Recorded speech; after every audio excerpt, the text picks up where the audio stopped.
la vida? Bárbaro. A ver, Sonó irónico. No, a ver bárbaro. detalles. Tranqui. Ay, tengo como muy bajo el micrófono, perdón. Después lo arreglamos, ok, dale, para no hacer ruido. Bien, muy bien, tranquilo. Fin de semana en casa. Creo que me puse el pijama el viernes a la tarde y no me lo saqué hasta el domingo a la tarde. Qué bien. No salí de mi casa, creo que en todo el fin de semana. Hice la gran Noé. Claro. Me conquistó esa propuesta y ¿Viste? dije, vamos por ahí. ¿Qué es la gran Noé?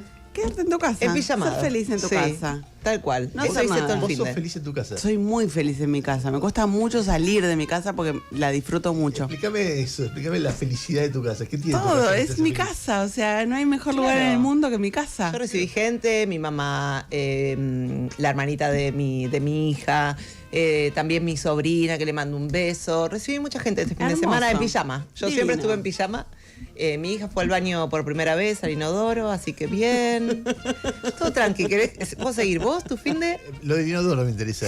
Dijo, quiero hacer 2 en el inodoro. Bien. Ya te llevo. Vamos. Y la dejamos ahí. O sea, es la hizo. primera vez que controló esfínteres. Y estamos en esa. Sí. Aparentemente Aparentemente. Todo Es un indica. momento grande, Batman, esta Le canción. compré una pepela, una pelela, pero una pepela como ya dije, me llega que vos me hoy. contás al pasar que Ana Cosas Paula del fin de controla semana, esfínteres. sí, así. Fue encima, no, fuimos todos al baño, miramos, dijimos, bien, aplaudimos 4 Salió personas. enterita todo. Aplaudimos 4 personas, nos miró y dijo, ¡ay! Se puso a llorar. Como diciendo, todo bien, pero no era para tanto. Claro, Amigos, denme familia. un Es poco de gran logro. intimidad. Escuchame, pero ella, claro. Ana Paula deja los pañales. ya No dejó- sabemos todavía, falta. Yo Para que deje. cuando estaba laburando en la revista 23, Sí. mi hijo nació en el 98 y ponerle que en el 2000, principio del 2001, le dije, bueno, Claro. los hombres no usan pañales. Entonces yo estaba... Pobrecita, no es tampoco así. Él te dijo, no soy un hombre, soy un niño. No. Claro. Él le dijo a la madre, los hombres no usan Ay, pañales. no. Y ahí, no sé, 4 de la tarde, yo estaba en pleno cierre, la madre me llama y me dice, escúchame, Nabo, ¿podés decirle que además de no usar pañales, los hombres no se cagan encima? Porque me están cagando toda la casa y no tengo cómo... Es eso. Bueno, Claro. me faltó la parte segunda, explicarle que además no se Sí, tiene que bueno. cagar encima. Pero Bueno, yo senté un concepto por vez. Pobrecito, ya está, debe estar yendo Sí. a terapia hoy el niño, así que no Sí. pasa nada. ¿Vos, Muy tu bien. fin de? Bien. Mi fin de bien ayer fui a ver una obra buenísima, fui a ver Las Hijas Sí. con Soledad Villamil, Pilar Gamboa y Julieta Díaz. Sí. Las 3 dicen si no mienten que escuchan el programa. Le mandamos un saludo. Claro. Vos decís ¿A que- qué hora arrancan a escuchar hasta ahora? No Con lo el sé, piripipi. no lo sé. ¿A qué hora fue la hora? Julieta Díaz me dijo, salgo cuando hablo de fútbol, aunque me gusta cuando opina Gravia, cuando habla de fútbol nos deja por Futurock un ratito. Ah, bueno. Dijo, por eso Perón. ¿Y cómo sabe cuándo volver? No sé, va y viene, supongo. Ah, claro, El hará día que prometió cálculo venir, el día que mental. venga, le vamos a preguntar, ¿cómo calculas cuándo volver? Claro. Divina. Soy re fan de la radio está re buena, sigan así, gracias. Mirá, ahí está. Lo que pasa es que vos decís, me está cargando, no puede ser que ellas 3 Mentira. escuchen este programa, la verdad que Bueno, Pilar Gamboa cuando vino fue muy enfática. estaba respecto- recopada, sí, divina. sí.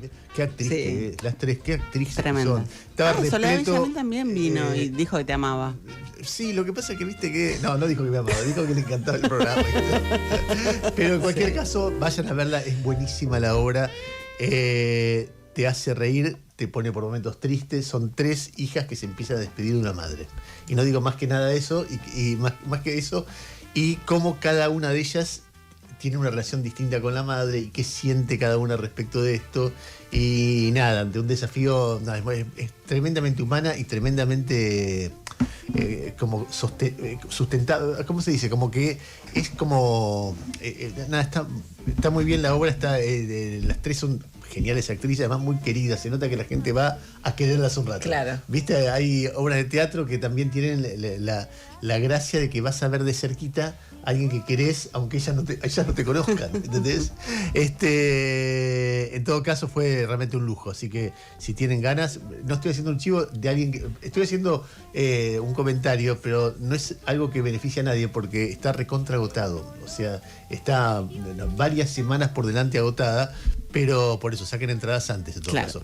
8, 10 minutos de la mañana y muy cálida 3, muy cariñosa. Ojalá cada tanto escuchen el programa, ojalá sea verdad un poquito lo que dicen. Claro que sí. Y yo con eso me doy por hecho. 8, 10 minutos de la mañana, momento de presentar el piripipi de hoy, que así, de sobrepique, te digo, Yami, lunes 29 Sí. de septiembre, no de mayo, del año 2025. Vamos.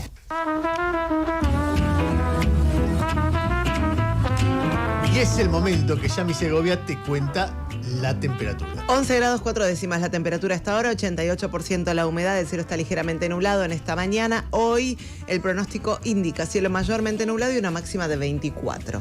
¿Puedo pedir un favor al señor Sturzenegger? Sí. Dale. Que es un tipo que me cae muy bien. Sí, hace rato que me cae muy bien. Es un favor amable, lo pido sin ningún tipo de irritación ni de fastidio. Al señor se le ocurrió a él, como en esa batalla desreguladora que tiene de cambiar cómo funciona todo en el mundo, decidir que la Casa de Moneda no fabrica, no imprime más patentes, Sí. y que eso creo que se privatizó o no sé qué carajo hicieron. Yo desde julio tengo un auto que compré y gracias a la desregulación general tengo un papelito que dice La patente. 9367. Y me acuerdo porque el teléfono de mi vieja de la escribanía, donde llamaba mi hermana para decirle que yo la peleaba, de chiquitos era 36710. Entonces arranca con el comienzo de el teléfono. Y se llama 9367. Y hoy sale en La Nación que somos 600.000 los damnificados por esta tontería de que yo ni me pongo a opinar sobre si lo tiene que imprimir la Casa de Moneda o lo tiene que imprimir quién. Digo, si alguien toma esa medida, debería pensar un poquito en la transición, porque ya están en este gobierno hace 2 años, pasó Claro. la mitad del mandato, con lo cual sería bueno que resuelvan esa pelotudez, porque no corresponde que andemos con papelitos colgados de ahí.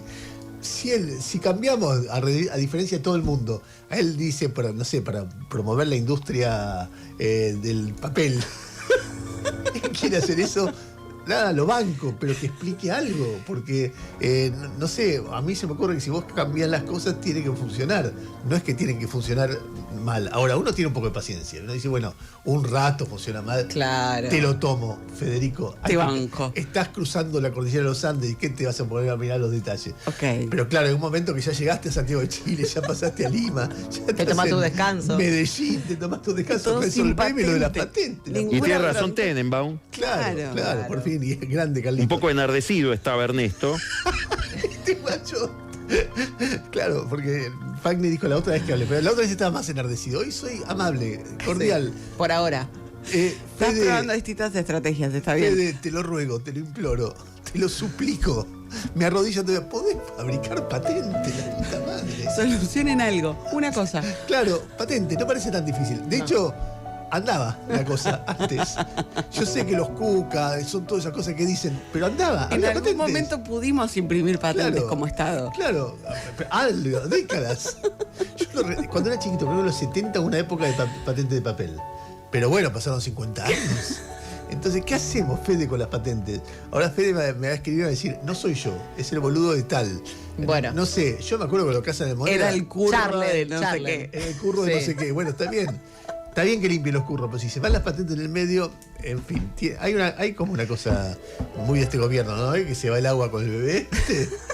Y a veces solo el bebé. Y el agua queda, qué sé yo, no sé cómo es. Bueno, en cualquier caso, hablando de este gobierno, vamos a meternos en algo que es importante y que pretendo que por favor el pueblo argentino entienda lo que voy a hablar. Yo creo que lo va a entender. A ver, hay algo que se llama rulo en el mundo cambiario. Balma sabe lo que es el rulo. Me doy cuenta que algún negociado hizo con el rulo. El rulo, ¿de dónde viene? Cuando había una brecha muy alta en la época que gobernaba el kirchnerismo, porque después hay que reconocer al gobierno que bajó la brecha, ¿qué hacía mucha gente? Cobraba, ponele $1.000.000 y ponele el dólar que estaba, qué sé yo, a 1.000. Entonces son $1.000. Pero había una brecha del 50%, a veces cercano al 100%. Entonces, ¿qué hacía? Compraba dólares hasta donde podía, porque eran $200 que se podían comprar en aquel momento, me parece, en el oficial. Y después iba al paralelo y los vendía.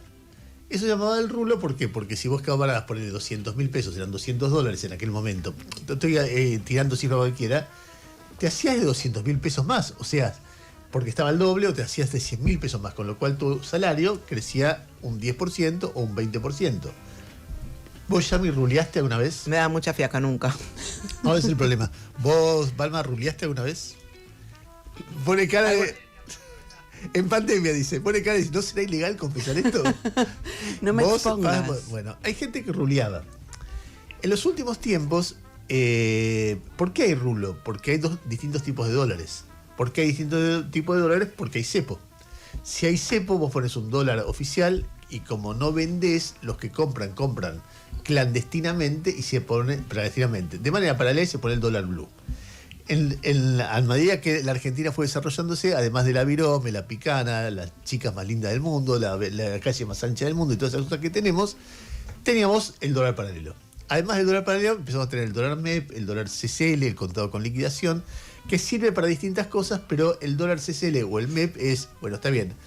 Hay un dólar paralelo que va en negro, pero ahí en blanco, si alguien quiere comprar dólares o comprarlo a través de acciones, etcétera, etcétera, lo puede hacer. Total, es mercado privado. No se juegan ahí, o no deberían jugarse, reservas del Banco Central. Hay momentos que se jugó, porque ahí en un momento cuando algunos gobiernos ven que se escapa mucho los dólares paralelos, se pone a intervenir ahí y ahí se juegan reservas, o sea, se complejiza la cosa. Pero lo que quiero que me sigan es que empieza a haber rulos cada vez más sofisticados. En abril del año pasado, de este año, hace 5 meses, el gobierno decidió que salgamos del cepo. Pero no salió del cepo completamente, salió del cepo para individuos. Todos nosotros empezamos a comprar el dólar oficial. Pero las empresas no. Y entonces, como las empresas siguen comprando en el dólar MEP y el dólar CCL, contado con liquidación, se produce una diferencia ahí. O sea, una nueva brecha no tan grande. Y se produce ahí un rulo más sofisticado que consiste en lo siguiente. Básicamente, lo voy a explicar muy rápidamente. Vos suponete que vos sos un gerente de una empresa o un gerente de un banco. O tenés guita, ganás mucha plata. Pero suponete que sos... Y entonces el banco te presta, qué sé yo, 1.000 millones de pesos. Que son, en ese momento podía ser $1 millón.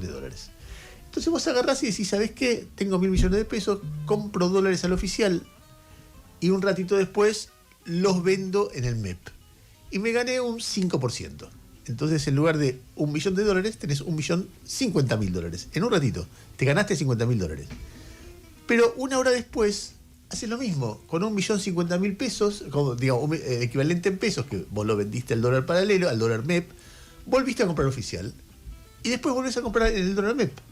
Y así sucesivamente, y eso es cuestión de tener un tipo en la oficina, haciendo tic-pac, tic-pac, tic-pac, 5 veces por día. Te ganaste, de repente, si es un 5%, por que sea un poquito menos, no importa, te ganaste en un día, tenías $1 millón, tenés $1.100.000. Seguí día por día. Te va dando exponencialmente. Eso pasó en abril. Entonces, todos los días, de acá hasta la medida que tomaron el viernes, que es cerrar eso, te fuiste haciendo un montón de plata. El viernes el gobierno dijo, claro, porque vos empezaste con $1 millón y todo lo que sacás aparte del millón son dólares que le sacás al dólar oficial haciendo una manganeta, no producís nada, no hacen nada. Eso se llama rulo. De nuevo, ¿por qué el rulo existe? Porque hay algún tipo de cepo. Si no hubiera prohibición a las empresas a comprar dólar oficial, si eso fuera totalmente libre, no habría dólares paralelos. Entonces, a esa regulación, que es un mini cepo que no nos afecta a nosotros los individuos, se le agrega otra regulación, que es que todo aquel que compra dólar oficial no puede comprar en los dólares paralelos, en el CCL, por 90 días o en el dólar MEP. Frente a eso, uno se hace 2 preguntas. Porque primero, uno dice, ¿por qué lo hicieron?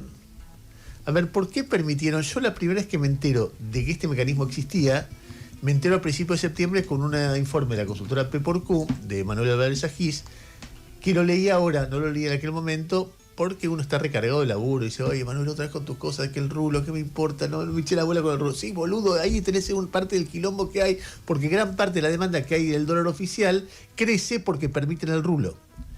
Después me enteré hablando con un ex director del Banco Central que estaba fastidiadísimo con el gobierno. Dice, fíjate lo del rulo, boludo, fíjate. Y después con Gustavo Gravia que dice, che, mi hijo está ruleando. Y sus amigos están ruleando, están haciendo una diferencia con eso. O sea, una gran joda se terminó el viernes. De verdad, una gran joda. En un país que faltan dólares y que tenés un quilombo de reservas, el gobierno permitió durante meses que hubo gente que se la llevara de esta manera. Entonces, yo hablando con distintas personas que conocen del mundo financiero, no soy un especialista ni en esto ni en la mayoría de las cosas de las que hablo, pero hablo, pregunto, uno va ganando experiencia, qué sé yo, me barajo 3 posibilidades. Primero, el curro, que no son excluyentes entre sí. Primero, el curro del rulo. Parece hasta las vocales son las mismas. El curro del rulo tiene que ver con esta historia, que yo les permito hacer esto y afánensela, a mí no me jode, y andás a ver si hay vuelto o no hay vuelto de esto. Incomprobable, pero eso existe. El curro existe. Segundo, la ignorancia. Yo la verdad que no creo que Caputo sea un ignorante del tema financiero, pero ponele que se le pasó. No creo que Bausili sea un ignorante en el tema financiero, pero ponele que se le pasó.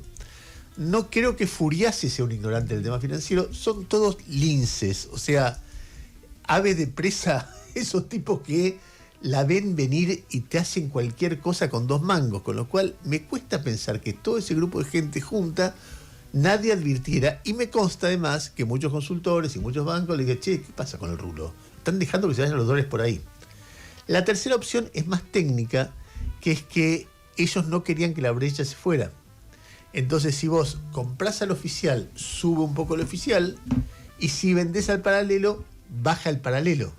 Entonces, la forma de regular que no hubiera brecha alta, que es un problema en la política económica, era regalar estos dólares.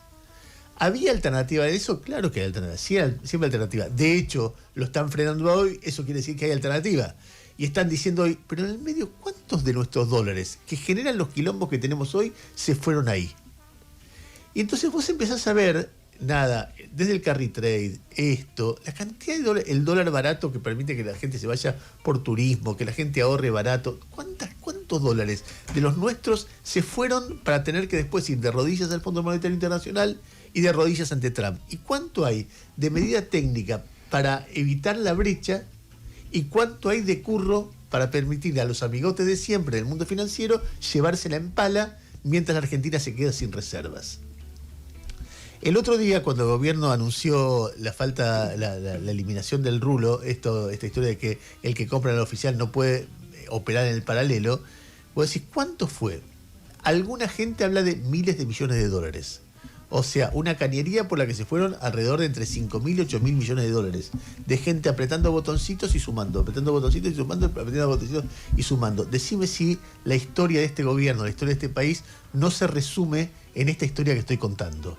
¿Entendiste, Yami, técnicamente lo que conté y todo lo que conté y todo el negociado? Sí, entendí, y también todo lo que hicieron un montón de personas durante este tiempo y que se frenó el fin de semana. Sí, a ver, es una cosa inconcebible. Así, hay una confesión de parte, ellos te la explican, ahora vas a ver cómo te lo explican. Te la explican y te la recontraexplican, pero flaco, permitiste que se fuera cuánta guita de ahí. A ver, escuchá a Caputo, el audio 18, no sé si es Caputo o es Furiase o alguno de Furiase, hablando de el curro del rulo. El gobierno restauró una medida del cepo. Apareció la palabra cepo de vuelta. ¿Usted me agarra esto? Categoría disparate. Se la dejo a Fede. No hay nada de cepo. Las personas humanas pueden seguir comprando lo mismo que compraban en el dólar oficial. Pero hay una nueva restricción si no te gusta la También palabra. pueden comprar lo que quieran en el contado con liqui o en el MEP. Lo único que se cortó es el rulo, es el arbitraje entre los dos mercados, donde comprabas en uno y vendías en otro, que fue adquiriendo volumen. Esto es muy concentrado, son muy poquitos, y fue ganando mucho volumen, y entonces esto se cortó, pero esto permite al Tesoro apropiarse de los dólares que está liquidando el campo, y eso, más dólares que acumula el Tesoro, es más estabilidad cambiaria, más estabilidad financiera, y es defender el bolsillo de la gente. Bueno, repreguntas obvias. ¿Por qué ahora y no? ¿Y por qué se habilitó cuando salieron del cepo? ¿Cuánta plata se fue en eso? ¿Quiénes son los muy poquitos que se la llevaron? El kiosco de unos pocos, así lo definió Caputo. Escúchalo. Se cortó simplemente un kiosco de unos pocos que arbitraban los dos mercados. Que es realmente, estamos hablando de, no sé si decirte 20 personas. El kiosco de unos pocos. ¿Y entonces por qué lo permitiste? Si la pregunta es, ¿qué pasó en estos meses? A ver, no se me ocurre que no haya una causa penal para investigar eso. ¿Quiénes fueron? Bueno, los que fueron se aprovecharon de una forma, de un esquema que planteó Caputo y toda esa gente, que la verdad que vos lo escuchás hablar con una suficiencia, y se me ocurren, yo haría un programa entero de archivos de Caputo, Furiase, Bausili y toda esa banda. Porque la verdad que vos lo escuchás a Furiase en abril decir lo que iba a pasar con la economía, Y es un bruto, un tipo que no entiende nada de nada, no entendía nada de nada de nada. Lo escuchaste a Caputo diciendo comprar campeón y la cantidad de cosas que ha dicho Caputo, y nada con la historia de que como tenés equilibrio fiscal, las cosas andan perfectas y nunca vas a tener ningún problema.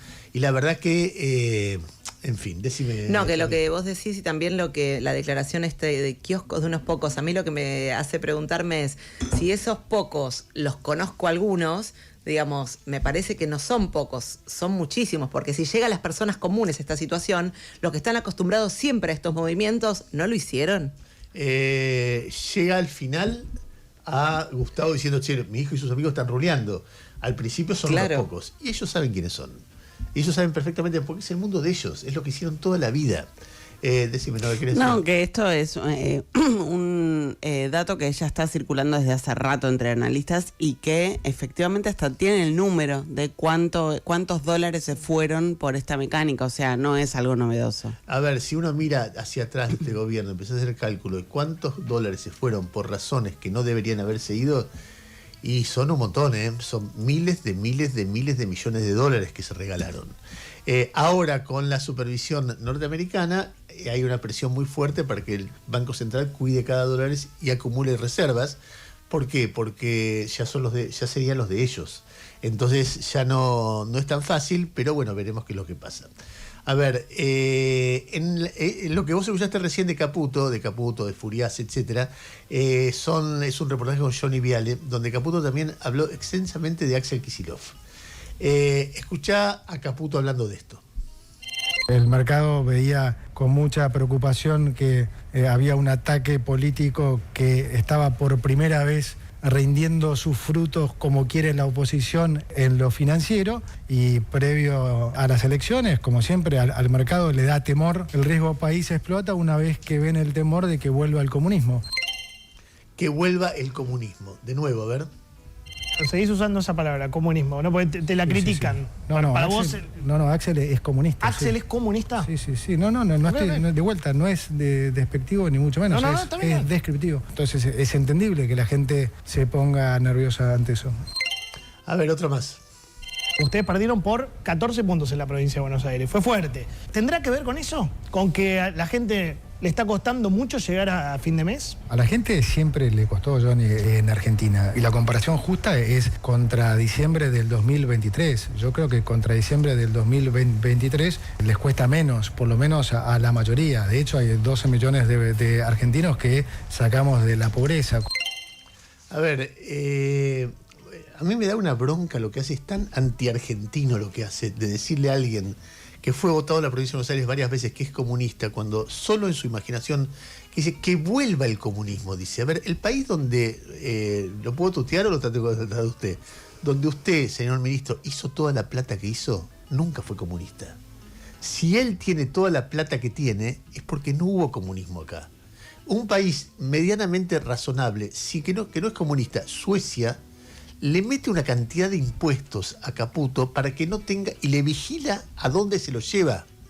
Si él tiene toda la plata en el exterior que tiene, es porque nunca hubo comunismo. No es que va a volver el comunismo, porque vuelve aquello que existió alguna vez.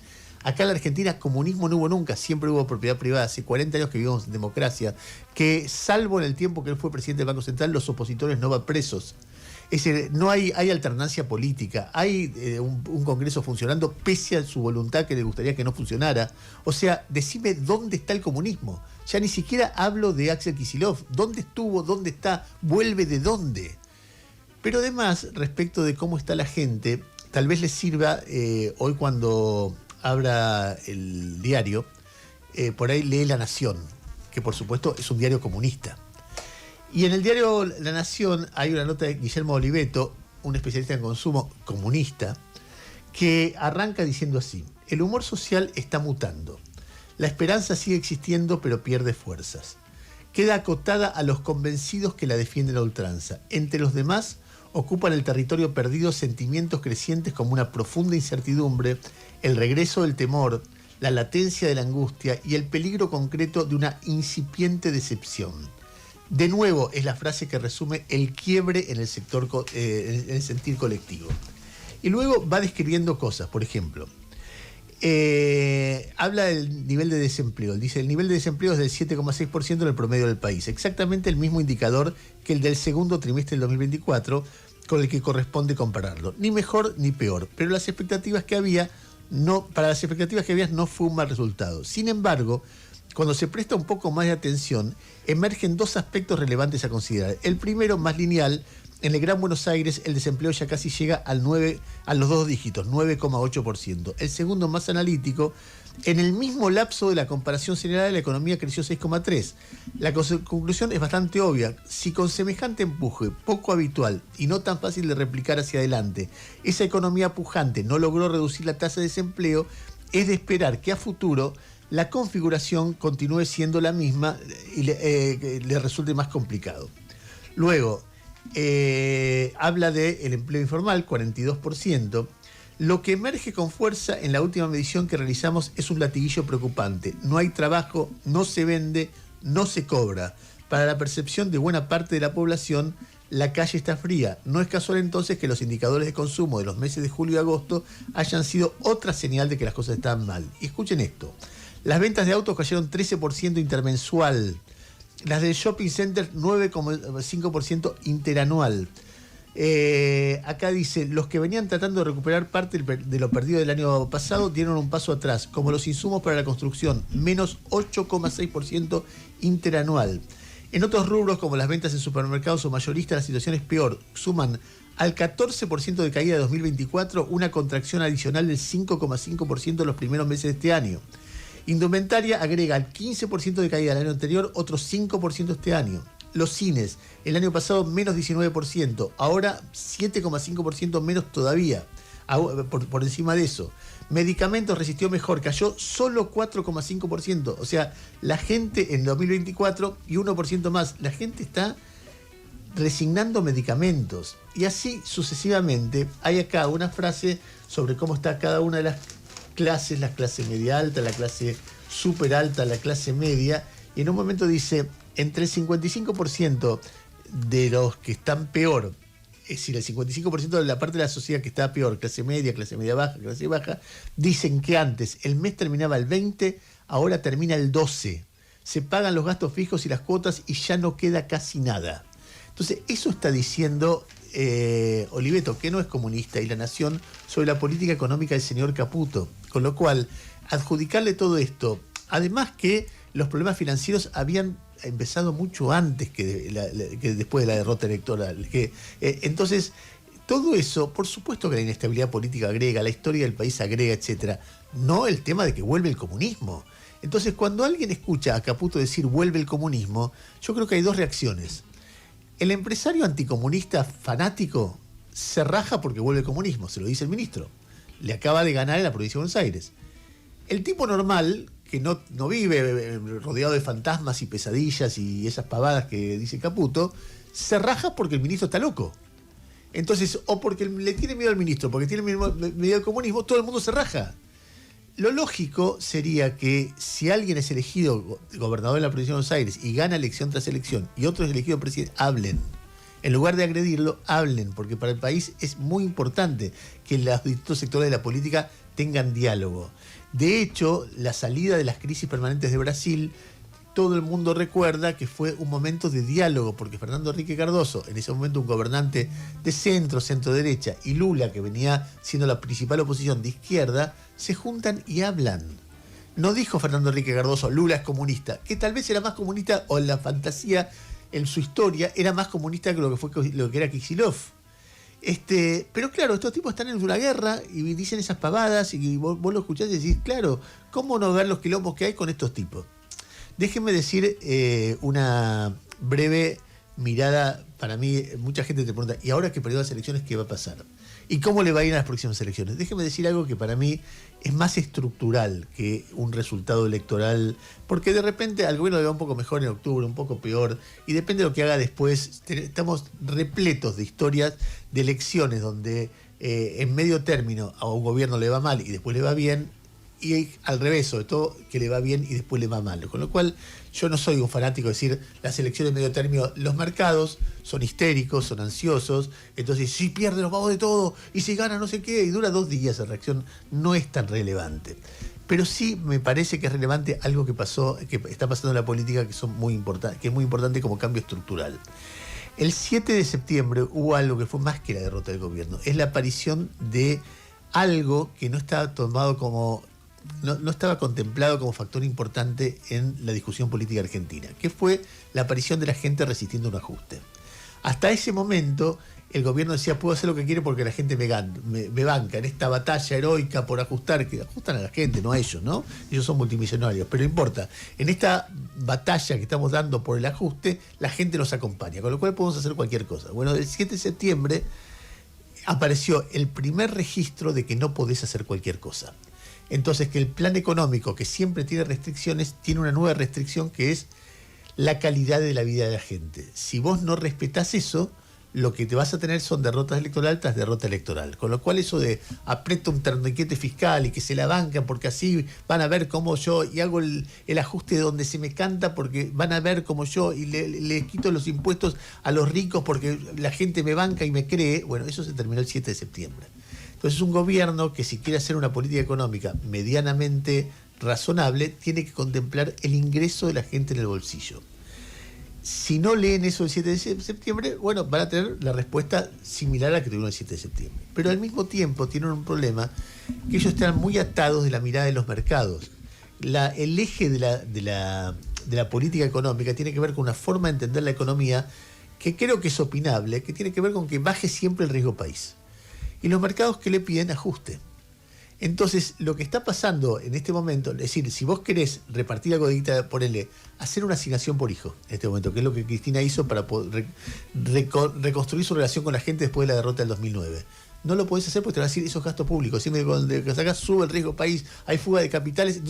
Entonces aparece un gobierno que hasta ese momento hacía todo lo que los mercados le pedían, y así le fue, presionado por otro lado, que es por el voto popular. Y esa situación, más allá, eso no tiene nada que ver con la guita, porque la guita que entra a Estados Unidos por ahí te da estabilidad financiera, y eso te quita un problema que te lleva al precipicio, te saca del precipicio, pero después tenés que gobernar. Y el gran dilema que va a tener el gobierno, porque ahora se ve claramente después del 7 de septiembre, es esa opción. Que si vos la mirás, si vos tenés un gobierno que no está tan pendiente de los mercados, bueno, haces una política industrial, una política de desarrollo, te bancás la presión de los mercados y después le demostrás a los mercados que con eso generás excedente para pagarles. Y tal vez los mercados acepten eso porque ven que hay guita, ven que hay reservas, ven que hay exportación, etc. Ahora, si vos todo el tiempo aplicás la receta de los mercados, que suele ser fallida, olvidás a la gente no te vota y finalmente los mercados te abandonan. Que es lo que le están diciendo, flaco, ganar las elecciones, pues si no, una guita. Entonces hay algo ahí del dilema que parecía que no estaba, porque parecía que le bancaban todo. Entonces no importa, hacemos lo que la política de los mercados de la gente, que apareció el 7 de septiembre. Y eso cambió todo. Y eso cambia todo independientemente del resultado electoral. Por supuesto va a ser peor para el gobierno si el resultado electoral es malo, pero si el resultado electoral es bueno, va a encontrar el mismo desafío. Que es un desafío histórico de los gobiernos argentinos. Lo que pasa es que, de nuevo, si vos todo el tiempo estás con miedo a qué hacen los mercados y atendiendo a los mercados, primero les regalás guita de una manera increíble. Y después cuando se te acaba la guita te abandonan.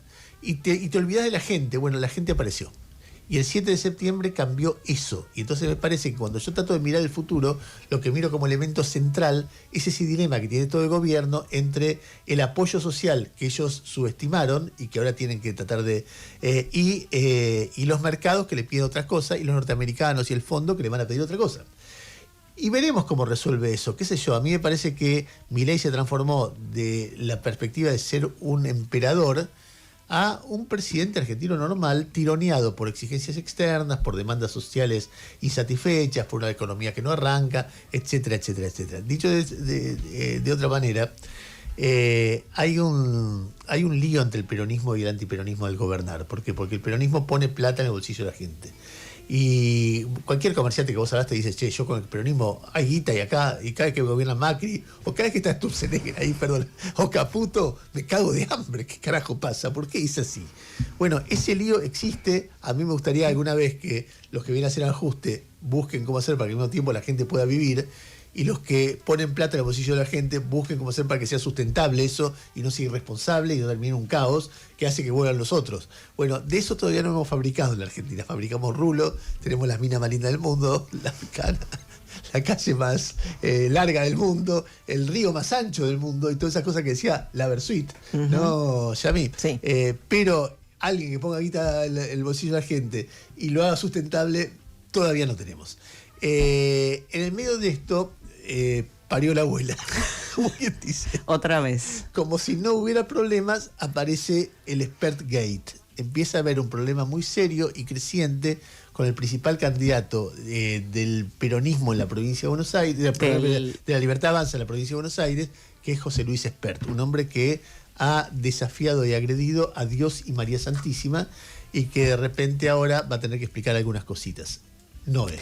Está observado desde hace rato el vínculo de José Luis Espert con Federico Fred Machado, un argentino que hace rato vive en Estados Unidos, hoy está detenido acá en la Argentina con prisión domiciliaria con pedido de extradición desde Estados Unidos, y está observado porque hay varias versiones, fotos, testimonios que muestran a Federico Fred Machado dándole asistencia principalmente financiera para la campaña presidencial de Espert en 2019. Bueno, Federico Fred Machado está detenido y con pedido de extradición porque la justicia estadounidense cree que tiene vínculos muy fuertes con el narcotráfico de cocaína desde América Latina, desde Centroamérica hacia Estados Unidos en aviones y avionetas, y aparece acá la figura de José Luis Espert.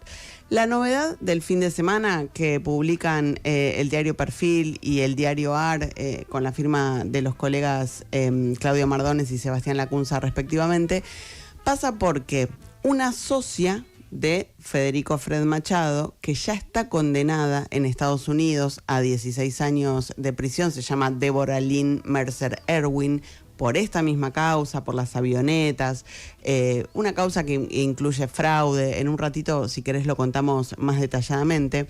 Pero en el marco de la investigación sobre esta mujer, la socia de Federico Fred Machado, aparece documentación de ella en la que figura el nombre de José Luis Espert y un monto de una transferencia de $200.000 de, insisto, la socia de Fred Machado, un hombre que estaba siendo mirado de cerca en la Argentina por su vínculo con la campaña de Espert y por su causa por narcotráfico, la socia de Fred Machado transfiriéndole a José Luis Espert $200.000.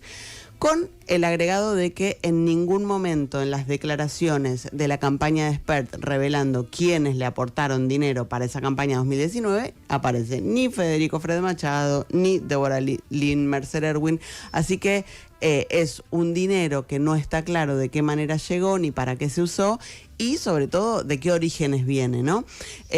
Incluso las investigaciones periodísticas que ya había previas a esta documentación que se revela el fin de semana venían hablando de un Fred Machado que le aporta a Espert vuelos, el uso de aviones privados, el uso de camionetas blindadas y hasta, dicen, $5 millones es la suma que le podría haber aportado para la campaña 2019, que, bueno, ahora queda observada y en tela de juicio, pero si querés en un ratito contamos el detalle de todo. Ayer esto llega a TN. Sí. Porque, a ver, a lo largo de todo esto que cuenta Noé, muchas veces le aparece a Espert la pregunta. Lo que pasa es que nunca Espert había tenido un rol tan importante. Es como ser el principal candidato de un gobierno de elección. Hay que estar loco por haberlo puesto con este antecedente, porque era obvio que esto iba a estallar. Entonces, como aparece en el diario AR, aparece en Perfil este tema, va un reportaje de campaña clásico Espert a TN. Yo no entiendo qué equipo de campaña lo manda a esos lugares, porque Espert debería estar escondido, porque donde aparezca ahora Espert va a aparecer este tema. Y Franco Mercuriali, otro comunista, porque son todos comunistas para el gobierno, simplemente le pregunta y Espert da su versión.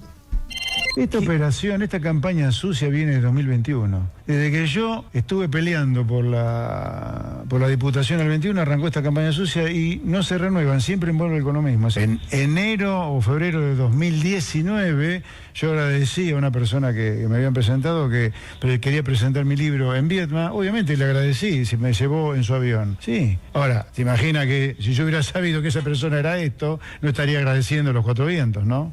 No, otra vez la campaña sucia, que el kirchnerismo no quiere debatir las cosas que hay que hacer, no quiere debatir la miseria que han hecho la provincia de Buenos Aires. Creo que lo presenta mañana Grabois esto, ¿no? Sí, lo presente. Campaña sucia, otra más.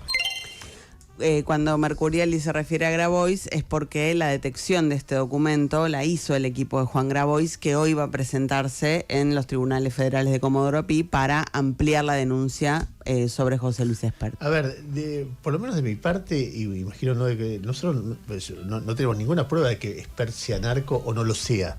No es eso, lo que pasa es que una cosa así, cuando aparece un candidato, es una cosa que se tiene que discutir. No basta decir, es una operación kirchnerista. Naturalmente, vos estás en una competencia electoral, a la oposición o a quien compite con vos, le conviene que esto se distribuya. Yo me acuerdo, había en una época en Estados Unidos, hubo un bestseller notable llamado Colores Primarios, que contaba el ascenso de Clinton a la presidencia. Y el autor era alguien que se llamaba Anonymous, que una de las cosas, era un bestseller, pero había vendido todo. Y toda la especulación a quién era Anonymous. Y ese bestseller cuenta cómo se llama la campaña electoral. Primer paso, viene un consultor y dice, decime qué cadáveres tenés en el placar. ¿Sí? ¿Qué te pueden tirar en una campaña para ver si sos un candidato posible o no? ¿Y qué decimos si eso pasa? Ese paso no sé dónde estuvo acá. Porque yo cuando vi que lo pusieron a Espert, bueno, era el gobierno triunfador del principio de año, ¿no? Dijo, lo pusieron a Espert, el profe Espert y este Espert. Después de saber quiénes dijeron que Espert era narco, que no son comunistas, gente muy cercana al presidente de la Nación, dijo en su momento que Espert era narco. Entonces vos frente a eso decís, ¿cómo lo pones de candidato? ¿Dónde está el Santiago Caputo que dice, che, pará, este tipo tiene el contacto con Fred Machado, pongámoslo quinto en la lista y que entre si nos sirve en el Congreso, pero nunca primero? Además, era el candidato a gobernar la provincia de Buenos Aires. Bueno, tal vez lo siga haciendo. Era el candidato de Milei a ser el próximo gobernador de la provincia de Buenos Aires. ¿Cómo lo decidieron? Hay una cosa que desde las patentes con las que arrancamos hoy hasta esto, vos te preguntás todo el tiempo, pero ¿cómo llegó esto? ¿Qué pasó? ¿Por qué? Bueno, ahí estamos, ¿no? Te agrego algo, que la verdad es que el argumento de una operación kirchnerista es difícil de sostener si tu nombre aparece en una causa judicial en Estados Unidos en la que se habla de narcotráfico. Vos decís que no llega hasta ahí el comunista de Kicillof. Y es difícil. Es la alianza entre el comunista de Kicillof y los jueces que en Estados Unidos... Los jueces de Texas. De Texas. Raro. Nunca se sabe. Tal vez esté la AFA también en el medio.